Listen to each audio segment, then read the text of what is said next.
Last week we asked some questions about Earth Day. The responses we got have given me a lot to think about. The questions were fairly simple. What do you like about the Earth? What's the worst thing about the Earth?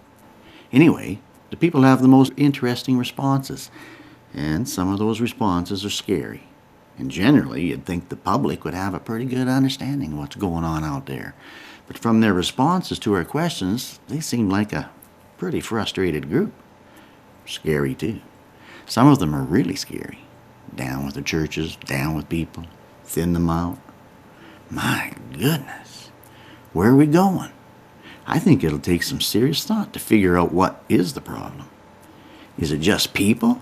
In general, people have a problem with people. That's what I've discovered. Wow. Particularly, one lady says thin them out. Well, whose relatives do we start with?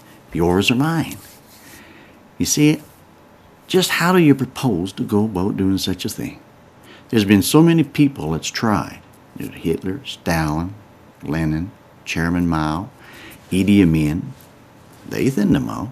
Didn't do any good. Just thinned out those they didn't like. Those that didn't agree with them. And what happened? Genocide, fratricide. We've been thinning out people for generations, and it's not a good thing to do. I mean, who goes, who stays? I believe there's people out there that want to thin the world out. I mean, a handful of elitists get rich, they start planning against you, all because they don't understand that it isn't just such a problem down here. It's just a matter of our hearts aren't right. They talk about global warming and starvation and all this, and we've had droughts, dry spells, wet spells, earthquakes, volcanoes. We have all these things going on in the disruptions of the earth, but they've been going on for a long time. Mankind just doesn't get along with mankind or anything else that gets in his way. And that doesn't mean we can't get along. It's just that we don't want to. We set up laws, we break laws, we get some dictator in there and he goes pretty wild. He says, I'll fix the problem. Yeah, and millions die. Do you know the 20th century was the worst century for the death of humankind, and not one of those wars were fought over religion? So when you hear people talk about down with the churches and down with traditionalism, let's get on with whatever, who knows what is on their brains? They just haven't read the books. There's a man who once said, those who forget their history will soon repeat it. And I sure don't want to repeat the history that we went through and our fathers went through, our families, not too long ago. Maybe 60 years ago, 70 years ago. Some of the worst wars ever imagined were fought. We have the ability today to wipe out all mankind, and it's not a good plan. We should stop and take some serious thought about ourselves. Serious thought. What do you believe in?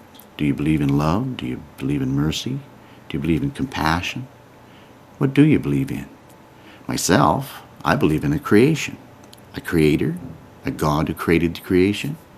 Others, well, they can believe in science, they believe in whatever, but there's only one deal it all comes down to. We must have love and we must understand we're all going to die, whether now or 50 years from now or 20 years from now. What kind of earth are we going to leave behind us? That's a serious thought. We're going to leave a better place than when we came or a worse place than when we arrived. And we can clean up our act. We can pick up bottles on the highway. We can make sure the trash goes in the can, and we can stop and help the neighbor once in a while. We can smile. We can try to be nice. Sing a happy song when somebody gives you a wrong song. But the idea is to hold the hand that's hurting and comfort one another. Try to get each other through these times. They're not always happy times, and we don't always have the answers. Let's hope we can change a few things. Goodbye and have a good day. God bless.